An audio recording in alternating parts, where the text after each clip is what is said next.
Questão número 7, essa questão é da prova de delegado de Polícia Civil do Estado de Minas Gerais. E eu acredito que essa questão seja passível de reconsideração. Foi um concurso que ocorreu no ano de 2021, no Estado de Minas Gerais. Então, vamos lá, vamos fazer uma primeira leitura. Sabendo-se que o nosso ordenamento jurídico admite a possibilidade de o servidor público ser responsabilizado cumulativamente nas esferas administrativa, civil e criminal pela prática de um mesmo ato lesivo, analise as afirmativas a seguir e marque a incorreta. Então, ela vai querer o quê? Vamos marcar aqui, incorreto.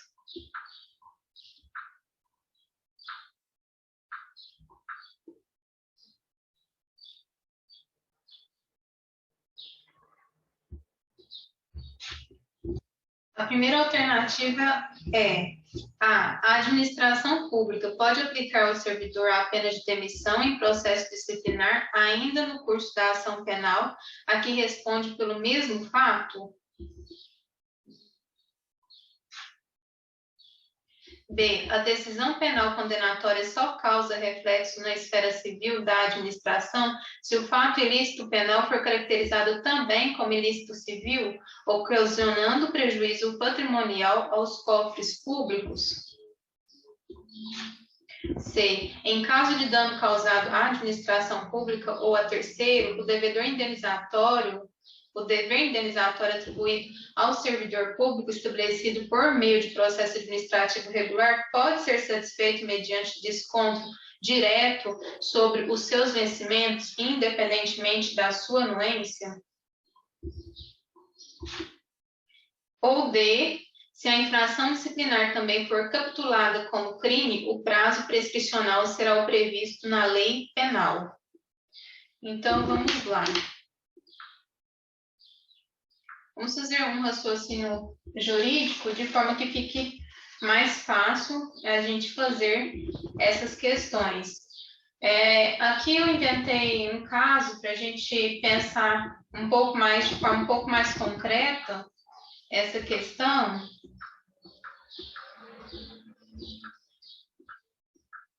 Então, vamos imaginar o seguinte. Fulano aceita uma gratificação no valor, vamos dizer, de R$1 milhão, né? Ele é um funcionário público, a fim de burlar o processo licitatório na modalidade pregão eletrônico. O servidor acaba sendo punido, tanto por corrupção passiva, quanto funcionalmente, quanto na esfera civil também. Então, tanto na esfera penal, funcional e administrativa. Então, vamos copiar isso só para a gente ter mais claro o que essa questão quer abordar com a gente. Então, de forma mais concreta. Vamos colocar assim. E aí a gente analisa quais são as esferas que vai ter efeito sobre esse crime. Então, servidor tal, fulano, ele vai aceitar uma gratificação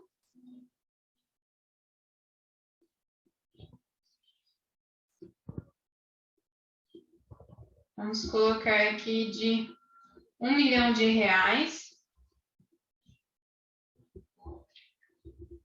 Ele é funcionário público.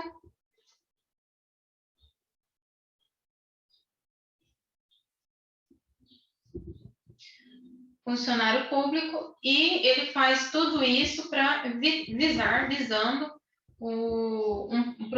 corromper um procedimento licitatório na modalidade pregão eletrônico. Então, corromper pregão eletrônico.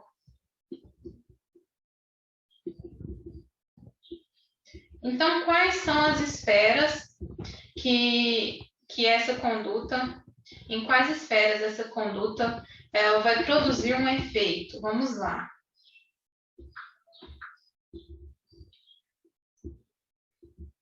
Temos aqui a parte penal, que é um crime de corrupção passiva. Parte penal, crime. Penal, a gente lembra da pena privativa de liberdade. Então, corrupção passiva. E a parte do prejuízo ao erário, que é a parte civil.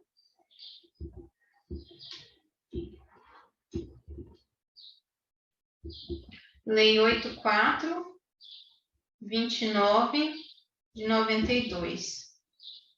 E também aqui a parte funcional, ou administrativa, que é a seara administrativa.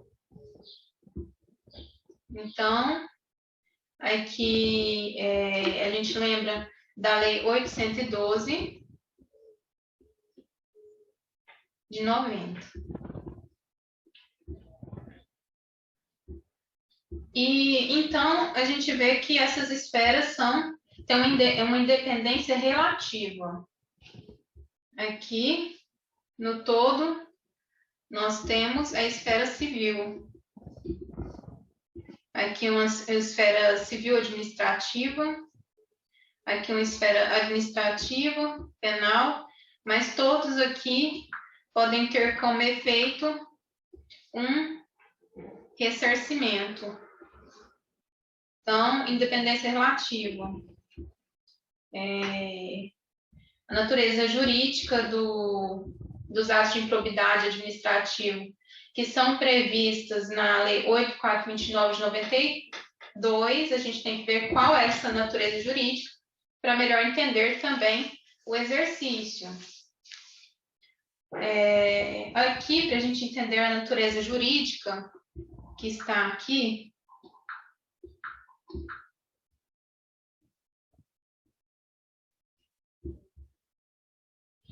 a gente precisa individualizar as ações que são ações características específicas desse tipo de lei. Então, para a gente chegar mais próximo possível de sua natureza jurídica, a gente tem que fazer essa especificação. Então, vamos fazer essa especificação para entender qual que é essa natureza jurídica. Entendemos, então, os âmbitos de responsabilização, que aqui um âmbito geral seria o direito civil, um âmbito bem mais restrito o direito penal, um outro âmbito o direito administrativo, e aí a gente lembra da Lei 812 de 90, e um âmbito que é conhecido, que eu coloquei aqui como natureza civil administrativa, a gente tem que lembrar da Lei 8429 de 92, que é a Lei de Processo Administrativo. Vamos voltar aqui, colocar mais uma página.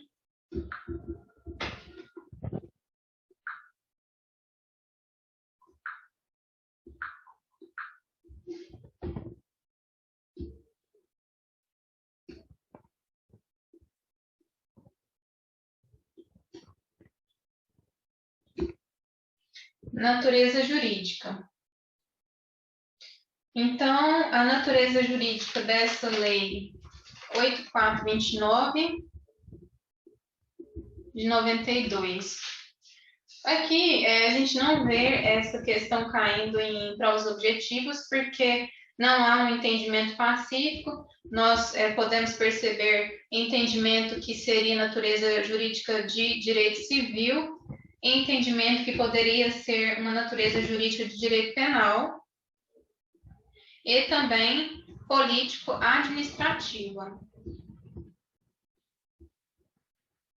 Mas vamos pensar aqui como que funciona a ação de improbidade administrativa. Não só a lei, mas vamos pensar num âmbito maior, como instrumentalização. A gente pensa na lei como direito material, mas a gente também pensa como direito processual na lei de ação civil pública. Então, vamos pensar. Primeira coisa, o que essa lei visa? Ela visa combater crime? Não, ela não visa combater crime. Então, a gente já teria excluído essa doutrina minoritária que fala que tem natureza jurídica de direito penal. Não só por isso, mas também porque essas penas não podem transcender no direito penal, e algumas penas a gente vai ver que no direito, nesse direito dessa lei 8429 de 92, a gente vai ver que nesse direito há a possibilidade de ressarcimento de penas serem aplicadas não só ao servidor, mas transcender. E isso a gente não é admissível no direito penal. Então, essas seriam uma das justificativas, inclusive justificativa doutrinária. E aí, ressarcimento ao erário. É isso que visa essa lei, ressarcimento ao erário. Assim como a ação civil pública visa um ressarcimento ao erário. E a gente coloca como centro dessa lei 8429 de 92, a gente coloca como centro o que? A moralidade administrativa. Esse aqui é um centro, moralidade administrativa.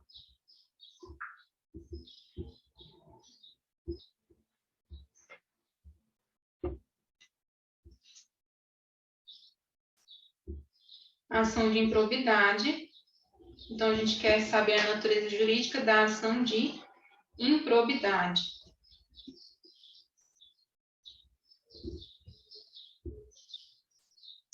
E quando eu falo em ação de improbidade, eu penso em ressarcimento ao erário. E se é ressarcimento ao erário, eu estou atingindo um único titular? Ou esse direito ele transcende, não é um único titular? Não, não é um único titular. Se eu estou falando de patrimônio público, se eu estou falando de moralidade administrativa, de proteção desses bens jurídicos, eu estou falando de um direito que transcende um único titular.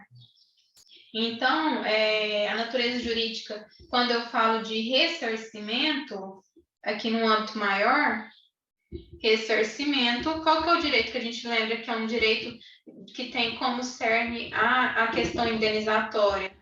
É o direito civil. Então, ressarcimento, eu lembro do direito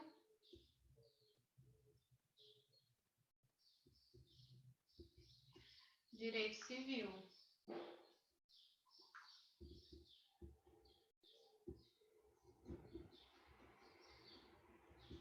Esse ressarcimento a gente vai encontrar tanto no âmbito da autonomia da vontade, no âmbito privado, mas também ele vai ter reflexo no âmbito coletivo.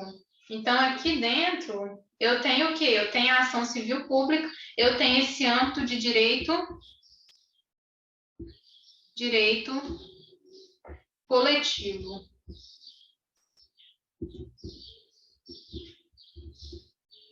Então, aqui, para não haver tanta divergência, se é um direito que se tem natureza jurídica de direito coletivo, ou se é natureza jurídica de algo que é mais amplo, que é um gênero,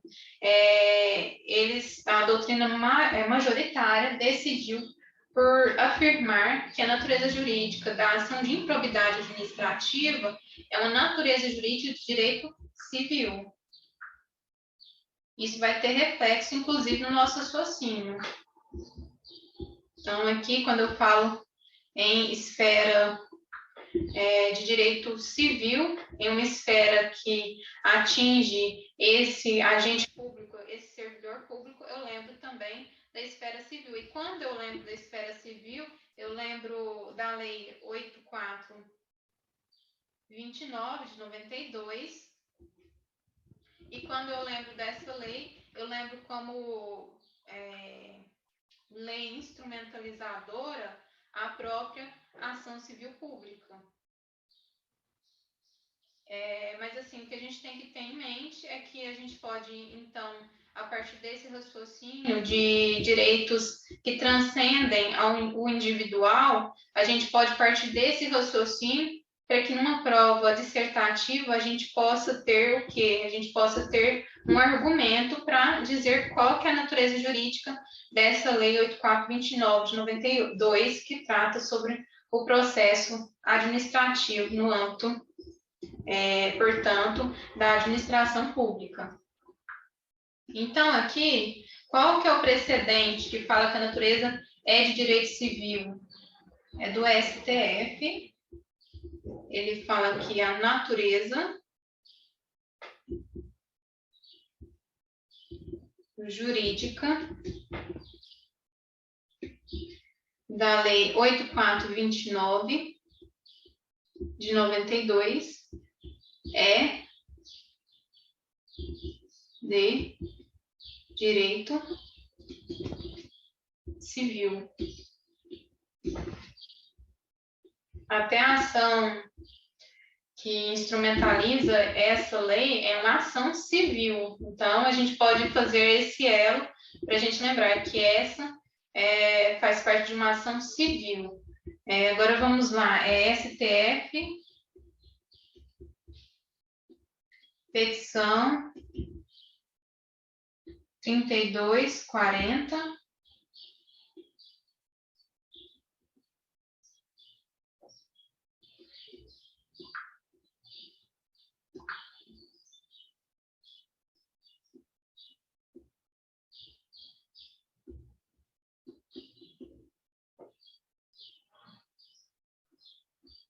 Vinte e 22/8/2018.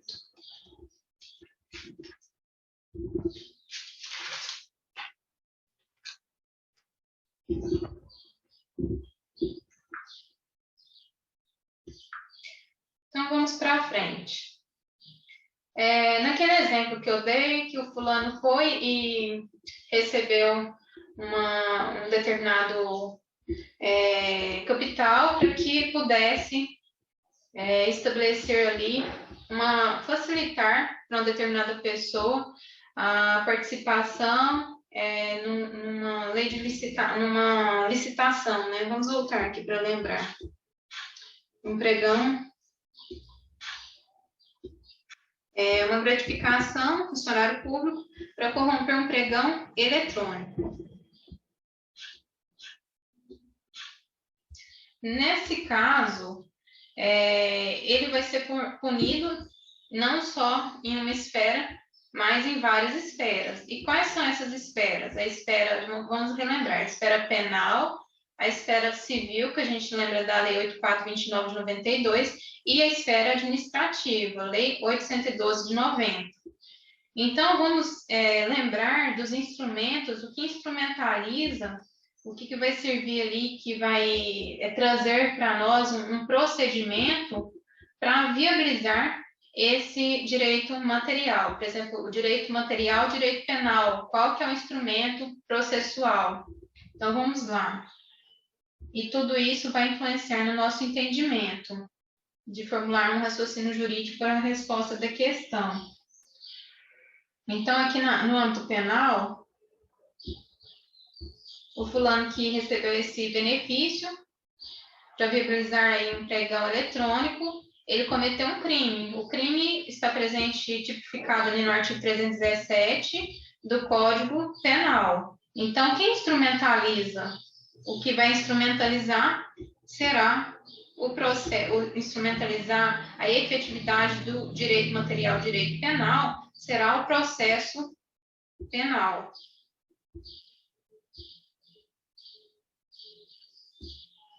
Esse é o instrumento de realização do direito penal, né?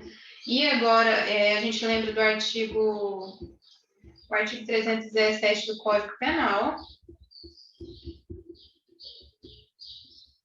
Nesse caso. Mas ele vai ser punido só na esfera penal? Não. Também na esfera civil.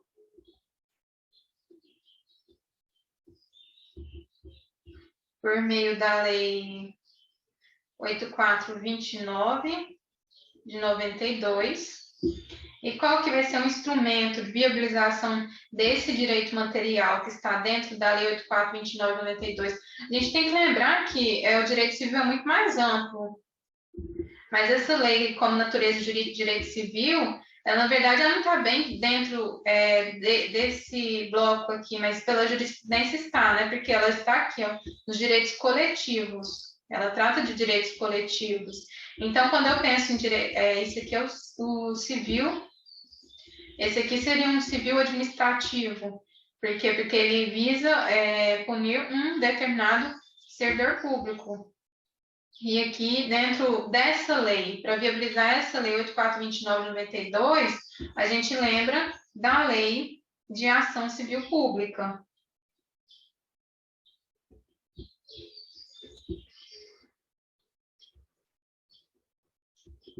Ação Civil Pública. E aqui, esse sujeito vai ser punido, dentro dessa lei, pelo artigo 9º, inciso 2, pelo prejuízo que gerou ao erário, e pelo artigo 12, inciso 1. E outro instrumento também administrativo disciplinar será no âmbito do direito administrativo, um direito administrativo sancionador. Então, Lei 812 de 90. E qual é o instrumento de realização dessa lei que está aqui? Que vem dentro dessa lei o próprio procedimento de sindicância, que é um procedimento que é dispensável, e depois disso já vem o processo, que é o processo administrativo. Então, o instrumento de realização será, além da sindicância, o próprio processo administrativo, que está presente na própria lei.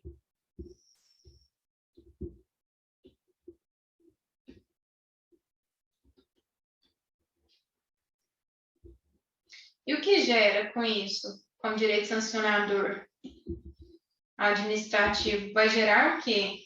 A demissão. A demissão desse que eu falei que é o fulano que cometeu uma corrupção passiva no âmbito do direito penal e que também vai ser punido de forma da forma que está prescrita na Lei 8429/92 e também na 812 de 90. E isso não é considerado um bis in idem, porque há independência relativa entre as instâncias. Então, aqui haverá uma demissão. Por qual artigo dessa Lei 812? Artigo 132. Então, esse processo administrativo pode ser concluído pela demissão. Então, aqui o fato, vamos voltar aqui, qual que é o fato? O fato é esse. O que é um fato? O fato é algo presente no mundo real. Né? Então, o fato é o mesmo para todos os âmbitos, tanto penal, civil e administrativo. É só um fato. Esse aqui é um fato. E ele vai ser analisado, apesar de um único fato, ele é analisado na esfera civil, por meio dessa lei, ele é analisado no Código Penal e também no direito administrativo por meio da Lei 812 de 90. Então, o fato é o mesmo, mas o porquê que não há bis in idem? Porque, apesar do fato ser o mesmo, os efeitos e a forma de análise de cada lei, eles são diferentes. Então, os efeitos são diferentes.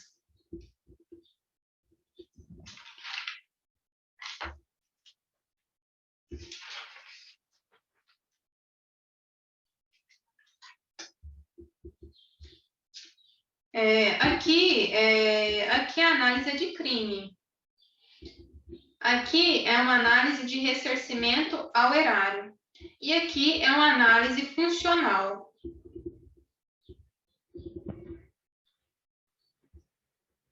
Então, há especificidades.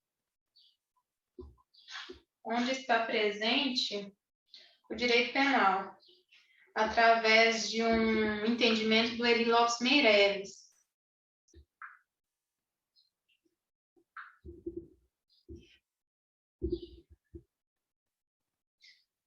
Aqui, segundo Eli Lopes Meireles, ele fala que o ilícito penal, a gente vai entender agora essa independência dessas instâncias e onde se encontra o direito penal e por que é relativamente independente, como elas se relacionam entre si. Então, o ilícito penal é mais do que um ilícito administrativo e civil.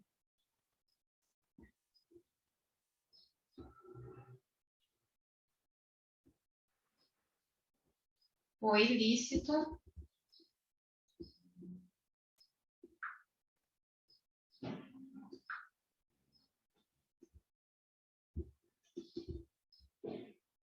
administrativo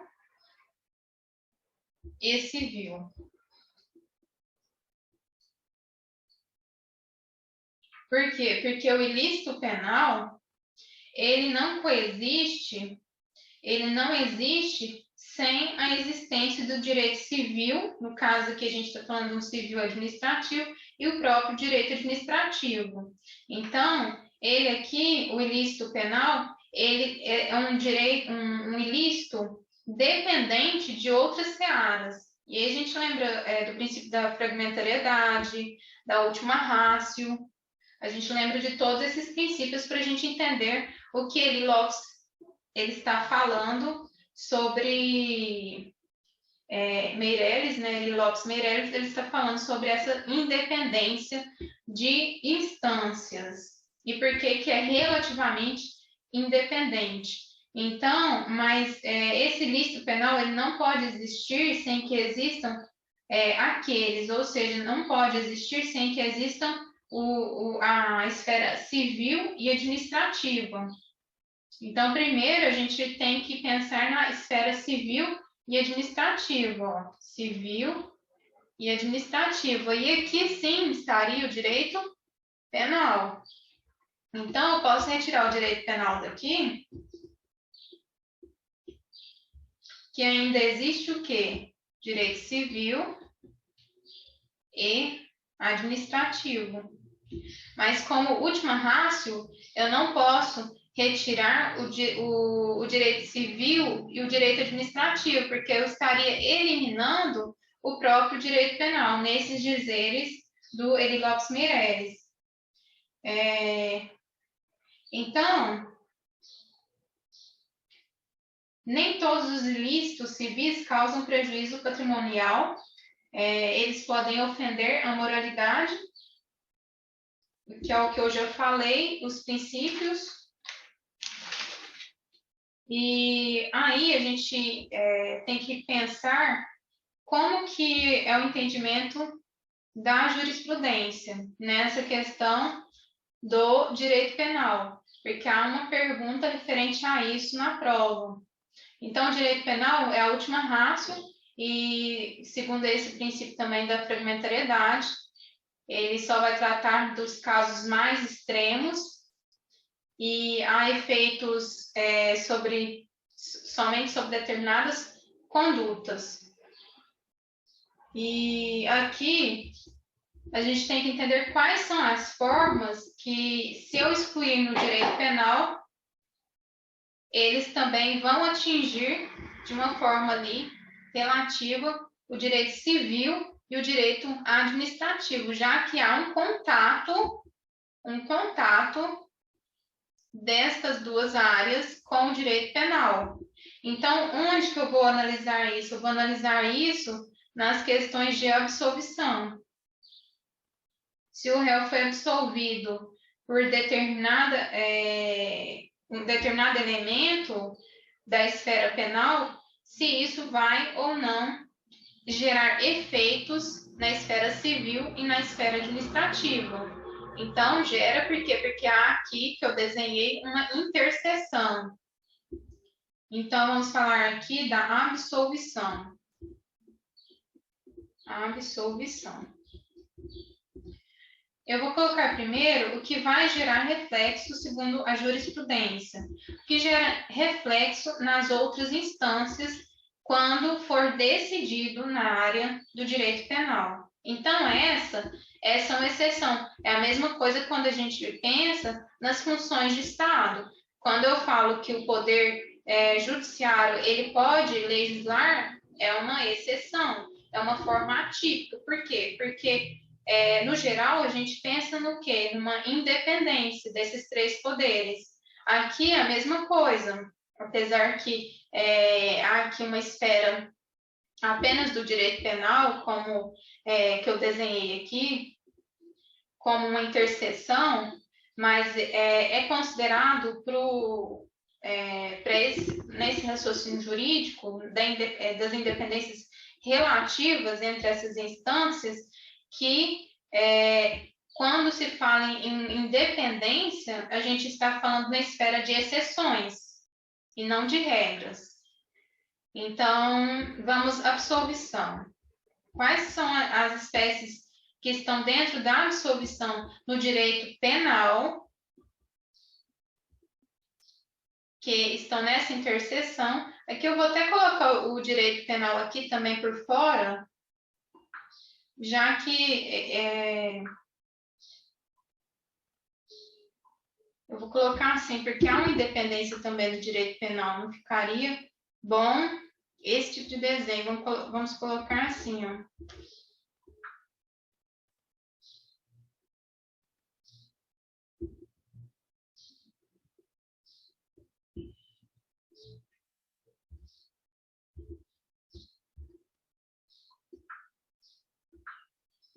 Por isso que há aqui uma independência entre essas instâncias, mas uma independência relativa. Porque há pontos de exceção, há pontos de interseção, absolvição no direito penal. Então, a absolvição que vai gerar esses efeitos em outra esfera, eles se encontram nessa esfera de interseção aqui. Então, o que está aqui dentro, nessa esfera de interseção, que vai pesar aqui no direito civil e no direito administrativo, é isso que eu vou falar agora. Então, vamos lá. O primeiro é o reconhecimento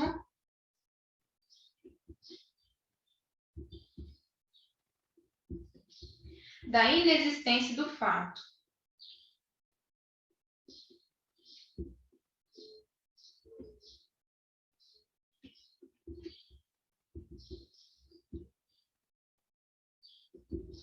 Reconhecimento da inexistência do fato também vai gerar reflexo nas outras áreas, civil e administrativo. O segundo, que gera esses reflexos,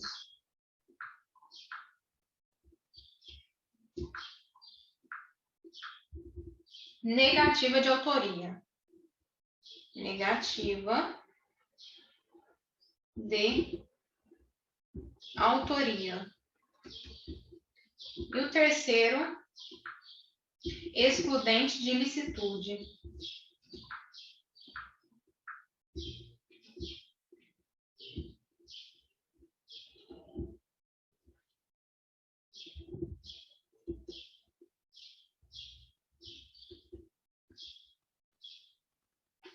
E o que não gera efeitos nessas outras esferas, que é próprio mesmo do direito penal, e que não dialoga com as outras esferas, eu vou colocar aqui dentro,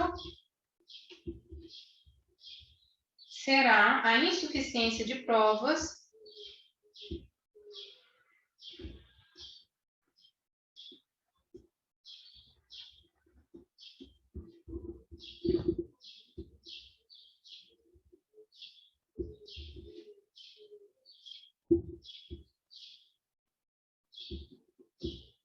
e o fato, se for ali afirmado que o fato não constituiria crime. Então, ele não constitui crime, mas assim, não constitui crime para o direito penal. Isso não impede de ser analisado na esfera civil e na esfera funcional, na esfera administrativa. Então, não constitui crime.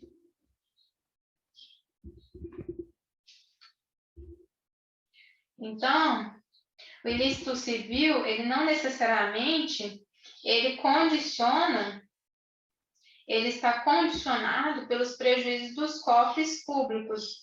Então, a gente tem que pensar o seguinte, que pode haver princípios e que pode gerar, então, um dano, não um dano patrimonial da administração pública, mas outros tipos de danos. Outra coisa também é ressaltar, então, que esse aqui gera reflexos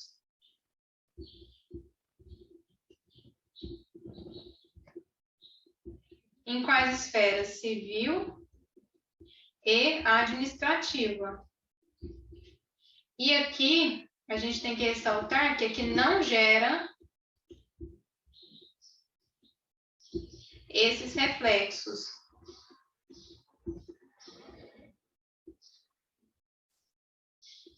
Em outras instâncias.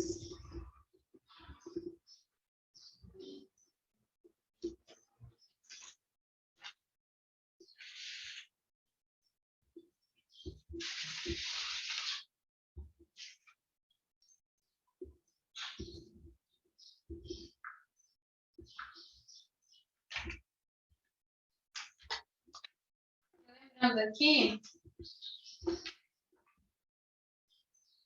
para a gente entender o porquê que não gera bis in idem. Todas essas esferas punindo, sancionando um mesmo fato. Uma mesma coisa que acontece no mundo real. Então, aqui existe uma punição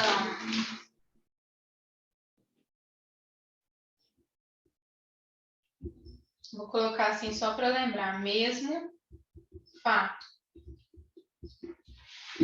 Punição administrativa. E aqui eu falo de qual lei? Lei 812 de 90. Então, aqui, qual que é a análise feita? É o prejuízo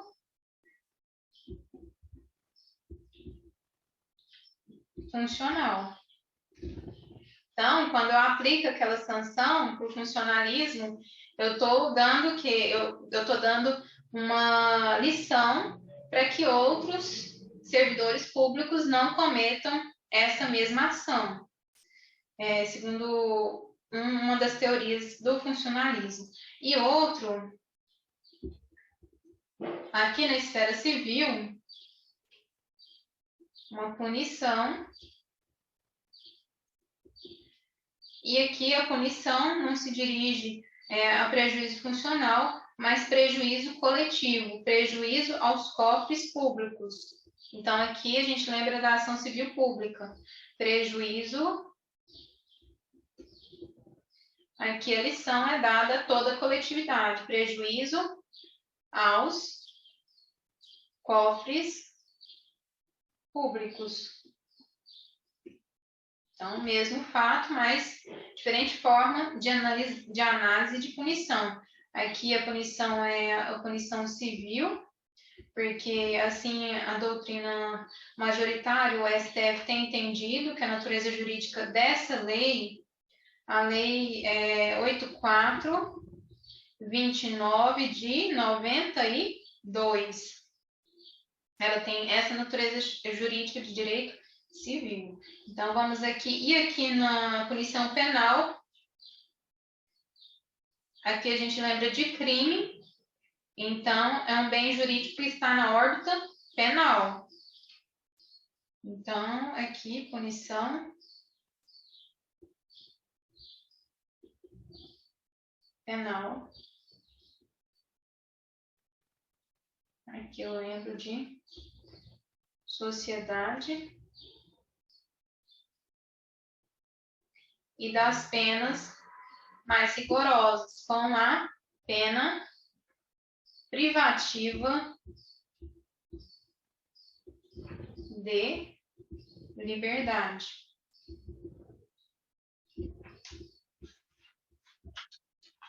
Tudo aqui pode gerar multa, pode gerar ressarcimento e indenização.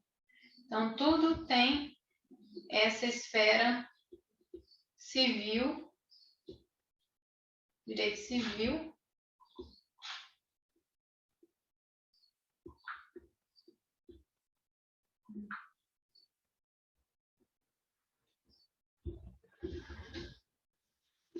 Todos esses âmbitos pode haver, então, um reflexo do direito civil.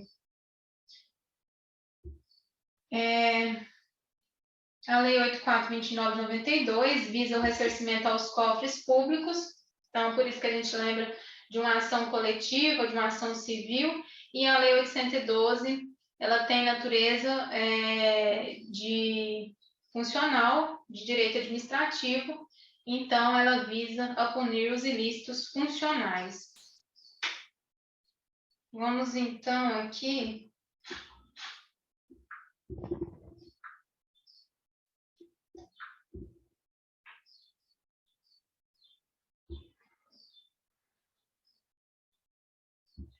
Estado, também a gente pode fazer aquela analogia, a direção da pena, no caso do direito penal, no caso do direito administrativo sancionador e no caso desse direito civil.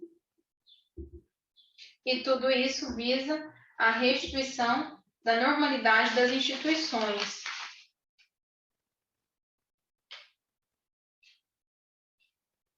Então, aí uma correção de abusos, sejam abusos ou ineficiências funcionais, e visa também o ressarcimento dos danos causados ao erário, com as penalidades disciplinares. Agora que eu vou tratar um pouco mais sobre a independência relativa dessas instâncias.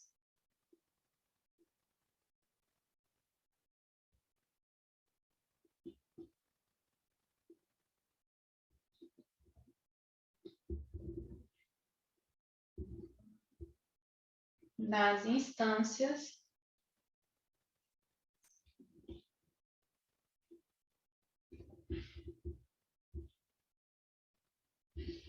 E por esse pensamento, a gente pode concluir, através desse raciocínio jurídico, que está presente no RESP 1.135.858 do Tocantins. Inexistência de bis in idem, ainda que as ações decorram de um mesmo fato. Agora a gente entendeu por que há essa inexistência de bis in idem. Então, acho que vale a pena colocar inexistência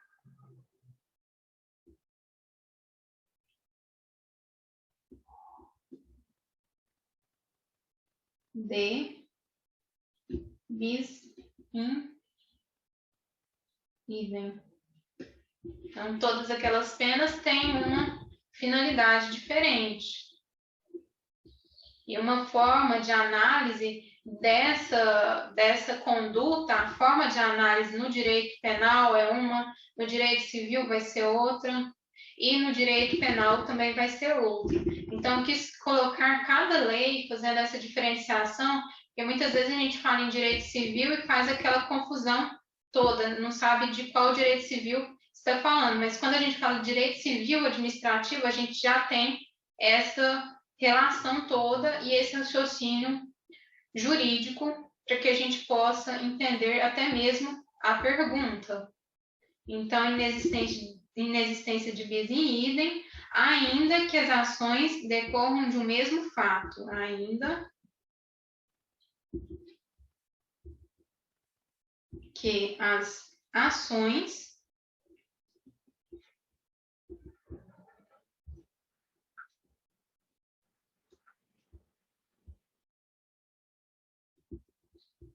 decorram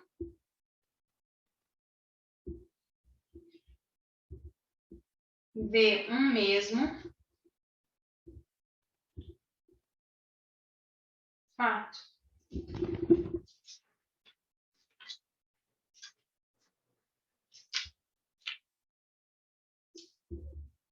E essa independência entre as instâncias, a gente pode concluir o seguinte: o porquê que não tem esse bis in idem. Vamos pensar por que não tem o tal do bis in idem. Por que não é uma conduta que está sendo punida de forma repetida? Vamos tentar entender isso, então. Então, os efeitos, né? As instâncias são instâncias diferentes. Instâncias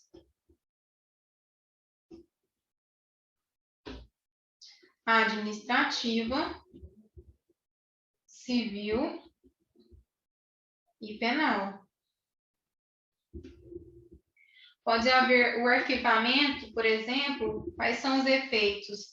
O arquivamento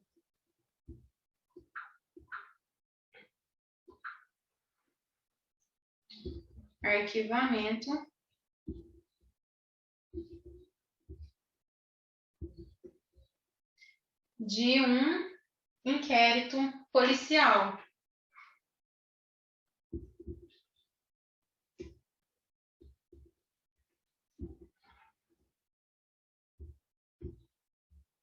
Mas isso não significa que aqui nestas duas outras instâncias que isso gera algum efeito.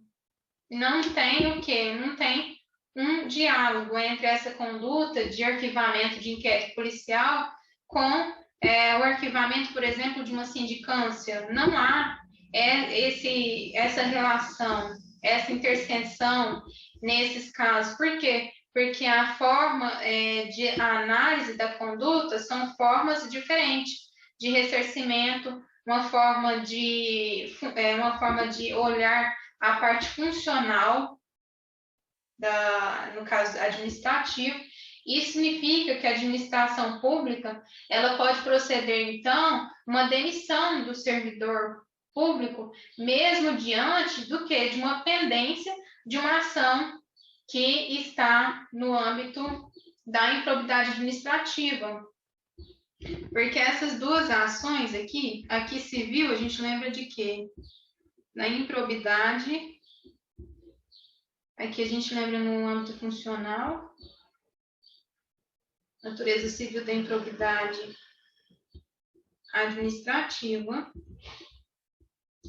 e o direito penal. Então, aqui, pode acontecer aqui no âmbito funcional.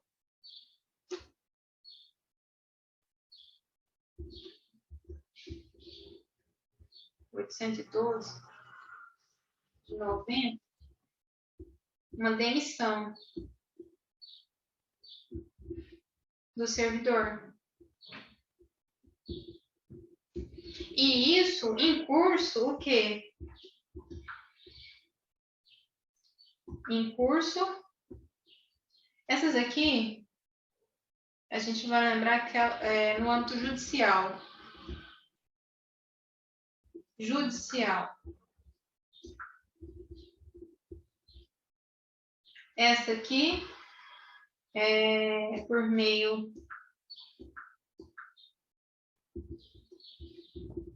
pode haver uma sentença condenatória de uma ação civil pública.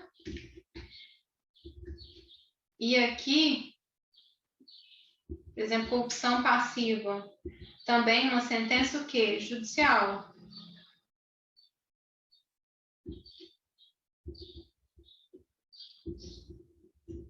Então, quando eu falo em processo, que eu lembro de contraditório, ampla defesa, o fechamento do ciclo do processo, o fechamento desse ciclo, nossa, vou ver melhorzinho aqui, é o quê? Uma sentença. Então, quando eu falo aqui que também há um processo administrativo, ele pode concluir por uma demissão, mesmo que haja em trâmite uma ação penal. Isso devido à independência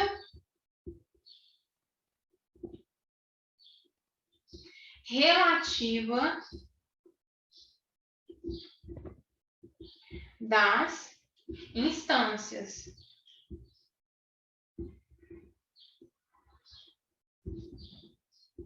Instâncias. E onde a gente pode pegar esse precedente, depois que a gente entendeu o raciocínio, STJ, primeira sessão,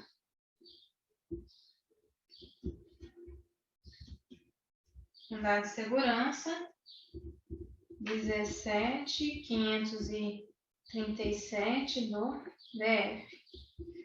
O relator ministro aqui é o Arnaldo Esteves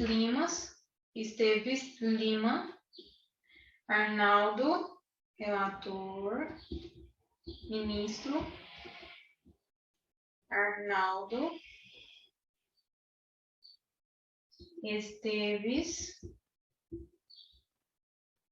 Lima. Isso aqui também é bom colocar nas provas. É o julgamento de 11/3/2015. Agora, entendido isso, vamos para frente.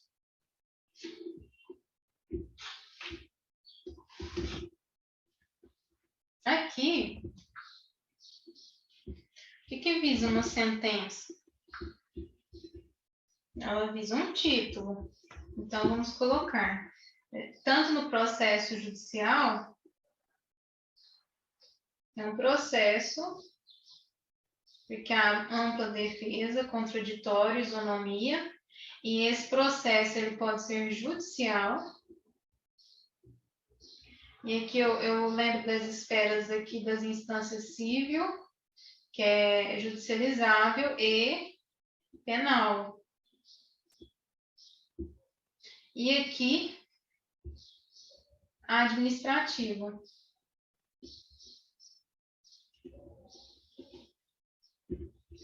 Administrativa, e o que visa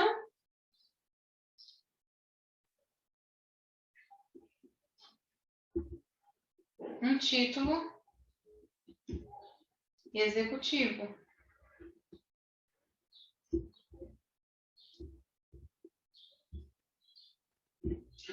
Como eu falei, o fechamento do processo é a própria sentença.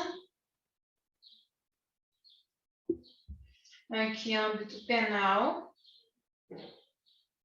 judicial,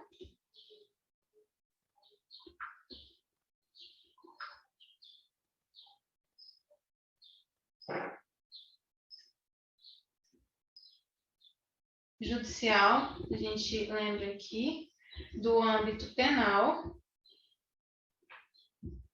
que será uma sentença, caso não tenha essa absolvição, será uma sentença condenatória, e os seus efeitos de condenação, que podem gerar o quê? Os efeitos de condenação, a perda de cargo ou função pública. Então, são os efeitos da condenação.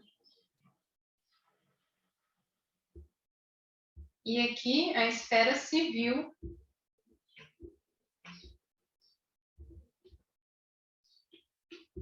E aqui na parte administrativa, ela não é exclusiva do judiciário. Então, aqui as violações, no caso, a gente lembra do artigo 117, inciso 9 e 16, que vai falar o quê? Na Lei 812, de casos de demissão. Aqui, como efeitos da condenação.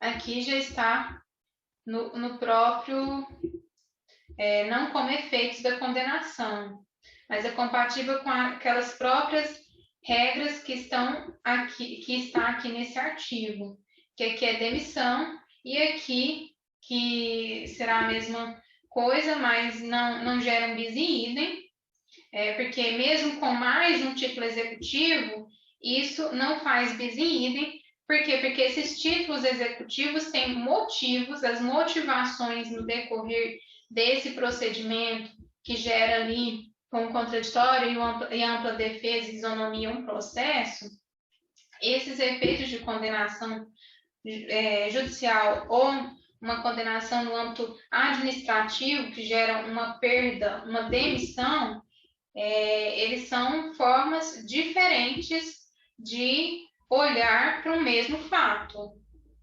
Então, aqui, por mais que há nesses efeitos de condenação também aqui uma perda de função, esses títulos executivos não geram bis in idem porque tem motivos diferentes. Então, aqui eu acho que deu para entender a questão que o que busca aqui em todo esse processo é a responsabilização.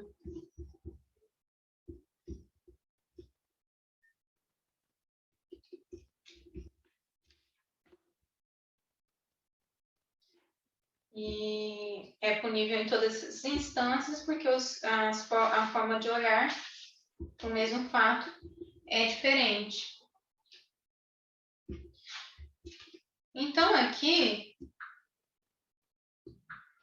para reforçar, se aqui na esfera penal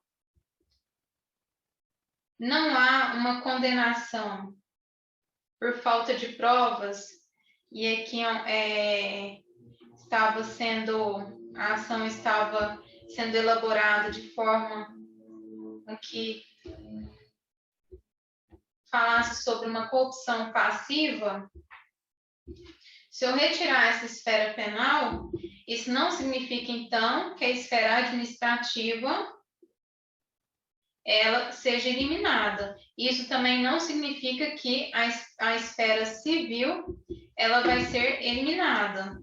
Então, pelo mesmo fato, a pessoa pode não ser punida aqui na esfera penal, mas ser punida por um direito administrativo sancionador ou por uma própria ação civil pública, com perda de bens, com todos aqueles ilícitos civis que tem naquela lei.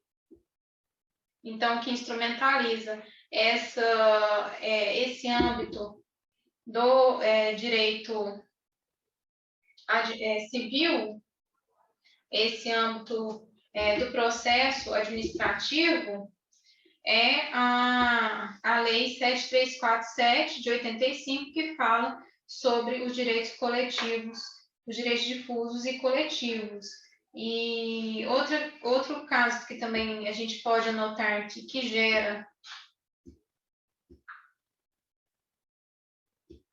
esse entendimento da independência das instâncias é que a inexistência de bis in idem, ainda que as ações decorram de um mesmo fato, como a gente falou lá no início. Então, aqui o fato é o mesmo, mas os efeitos são diferentes, por isso há essa inexistência de bis in idem.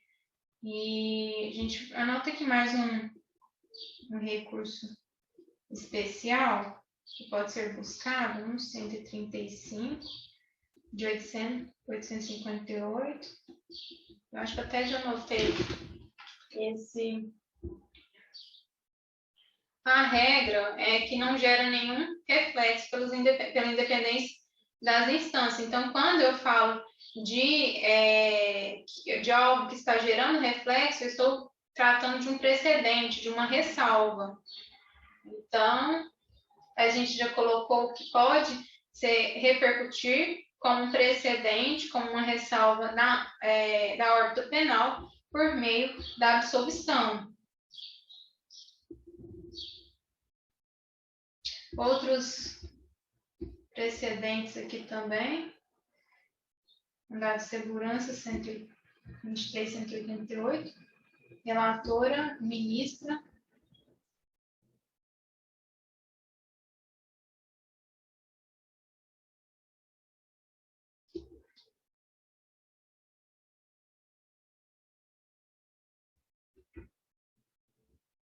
708, relator, ministro Maurício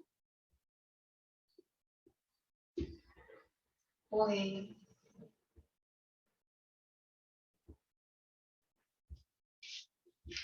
Agora, para fechar, para a gente ir para a questão e ver se esse raciocínio colaborou para a resposta, para responder a questão, a gente fecha com a questão da impenhorabilidade da remuneração. Então, o que foi decidido? Que é penhorável as remunerações para ressarcimento do erário? Não é. E esse precedente teve como fundamento impenhorabilidade.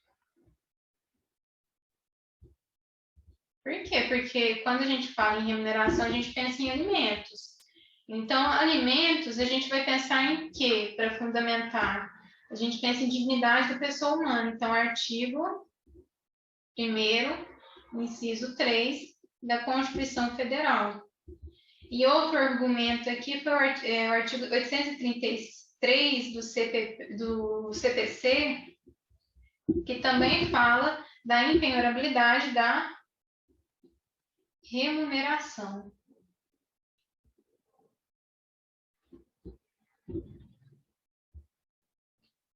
Essas verbas são absolutamente impenhoráveis. Segundo esse entendimento, eu vou colocar o resto aqui. E também não pode ser objeto utilizado em ação de improbidade administrativa. Então, são impenhoráveis até mesmo na ação de improbidade administrativa.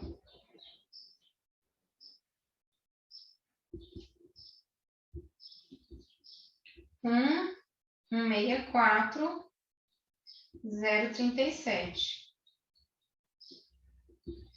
Ministro Napoleão Nunes Maia Filho.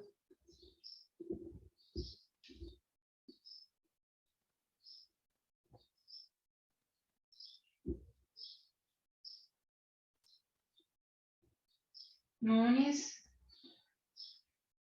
Maia Filho. Vamos voltar lá na questão. Sabendo que o nosso ordenamento jurídico admite a possibilidade do servidor público ser responsabilizado cumulativamente nas esferas administrativa, então, independência relativa entre as instâncias, a esfera administrativa, civil e criminal. Pela prática de um mesmo ato lesivo, então, vamos colocar aquela questão que eu falei de um determinado fulano que aceita um determinado valor para favorecer uma determinada pessoa em um pregão, e aí ele comete diversos tipos de uma conduta que tem diversos reflexos, tanto na área administrativa, tanto na civil e quanto na criminal. Então, as esferas administrativa, civil, criminal, pela prática de um mesmo ato lesivo. O mesmo ato lesivo de um mesmo fato. Por que o mesmo fato? Porque pode não ser um ato lesivo. E mesmo assim vai ser analisado pela esfera administrativa, civil e criminal. Pode ser o mesmo fato que, apesar de não ser punido na esfera criminal, vai ser punido na esfera administrativa e civil. Pode ser um fato que não vai ser punido na esfera civil, mas vai ser punido na esfera administrativa. Então, vamos lá. A administração pública pode aplicar ao servidor a pena de demissão em processo disciplinar, ainda no curso da ação penal. Aqui responde pelo mesmo fato, certo? Pela independência. Então, um determinado sujeito, está respondendo por um ato de improbidade administrativa, no caso aqui a demissão em processo disciplinar, segundo a Lei 812 de 90. Então, ele está respondendo aqui, mas essa conduta desse sujeito, ela também está sendo analisada pelo Código Penal. Então, aqui há uma ação e aqui há um processo. O resultado é o seguinte, ó, no curso da ação penal, ó, ação penal, ação precedente. Ação penal, aqui responde pelo mesmo fato, então o fato é o mesmo, o fato é esse aqui que ocorreu. E aqui houve uma pena de demissão,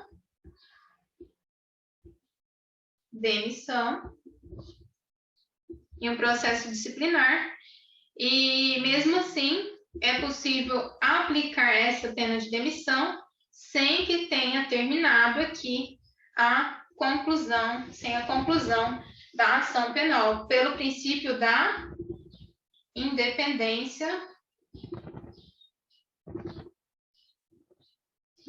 relativa das instâncias. O pessoal acha que o precedente. Eu passei todos os precedentes, depois você dá uma olhadinha, porque está dentro daqueles precedentes. Aí tem RESP 135.858, deixa eu ver. Então, são aqueles precedentes que inicialmente a gente falou sobre eles.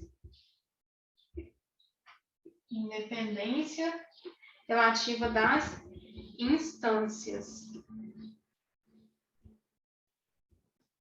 Por isso, a questão está perfeita. A administração pública pode aplicar ao servidor a pena de demissão em processo disciplinar, aqui 812 de 90, a gente lembra da esfera administrativa, ainda no curso da ação penal, esfera, instância penal. Aqui responde pelo mesmo fato, o fato é o mesmo, é esse aqui, perfeito. B. A decisão penal condenatória só causa reflexo na esfera civil da administração se o fato ilícito penal for caracterizado também como ilícito civil, ocasionando prejuízo patrimonial aos cofres públicos. Então, como a gente viu ali na lei que vai tratar ali do âmbito civil, que pode gerar a improbidade administrativa, por meio da Lei 8.429 de 92, esse ilícito civil administrativo, a esfera civil da administração. Esse ilícito civil da administração. Primeira coisa que a gente tem que entender é a independência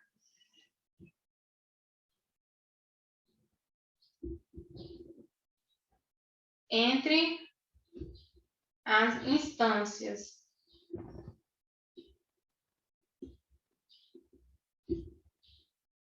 E que os direitos que devem preponderar, os direitos de base, os direitos que devem vir primeiro, sem dúvida, o direito civil, como condicionadores das condutas da sociedade, é o direito civil e o administrativo. Então, quando a gente vê primeiro formando essa base, essa corrente de responsabilização, a primeira corrente que a gente vê é a civil e administrativa. E depois, sim, que a gente vê o direito penal. Porque o direito penal é a última ratio. E isso a gente vê o entendimento de Eli Lopes Meireles. E depois a gente entendeu a independência relativa das instâncias. Então, aqui, se ele estiver falando de esfera civil da administração pública causando reflexo, ó, a decisão penal condenatória só causa reflexo, então aqui tá daqui para cá. E não o contrário, como o Ebi Lopes Meirelles falou. Então, o que está condicionando o direito civil e o direito administrativo aqui, segundo essa questão, é o próprio direito penal. Então, aqui, a decisão penal condenatória só causa reflexo na esfera civil da administração se o fato ilícito penal for caracterizado também como ilícito civil. A gente viu o quê? Que pode haver aqui uma punição na esfera penal e pela independência das instâncias, não haver aqui uma condenação administrativa e nem mesmo na esfera civil. Então, ocasionando prejuízo patrimonial aos cofres públicos. E aqui, ocasionando prejuízo patrimonial aos cofres públicos, a gente vê que na esfera civil da Lei 8429 de 92, não é só o prejuízo aos cofres públicos, também há uma moralidade principiológica, são os princípios. Então, vamos tentar entender o que é o mais difícil, eu acho, dessa questão, ela deve ser reconsiderada, eu acho que é entender o que a questão quis dizer. Então, a decisão penal condenatória só causa reflexo na esfera civil da administração se o ilícito penal for caracterizado também como ilícito civil. Pela independência entre as instâncias, por mais que seja relativa, mas a gente tem só aquele precedente na área penal de absolvição, pelo menos o que eu consegui achar. Se alguém também fez a prova e está acompanhando e que ache alguma justificativa para essa alternativa, pode colocar nos comentários, mas eu acredito que não há essa possibilidade de reflexo de fato ilícito penal, caracterizando também por reflexo um ilícito civil. Porque pode haver um ilícito penal que não seja caracterizado como ilícito civil e pode haver um ilícito civil e vice-versa, que não seja caracterizado como ilícito penal. Então, a decisão penal condenatória só causa reflexo, só causa reflexo na esfera civil. Então, aqui também estaria errado, porque só causa... A gente viu o precedente na área penal nos casos de absolvição. Exemplo, quando há negativa de autoria. Se o fato ilícito penal for caracterizado também como ilícito civil, ocasionando prejuízo patrimonial aos cofres públicos, então essa questão eu vou deixar para vocês responderem. Em caso de dano causado à administração pública ou ao terceiro, o dever indenizatório atribuído ao servidor público, estabelecido por meio de processo administrativo regular, pode ser satisfeito mediante desconto direto sobre os seus vencimentos, independentemente da sua anuência. O que a gente viu? A gente viu, por último, sobre a impenhorabilidade. Então, aqui está errado, ó.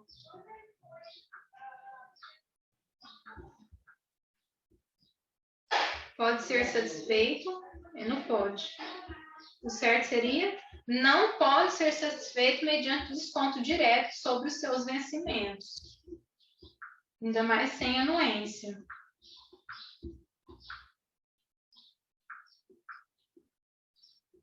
Impenhorabilidade.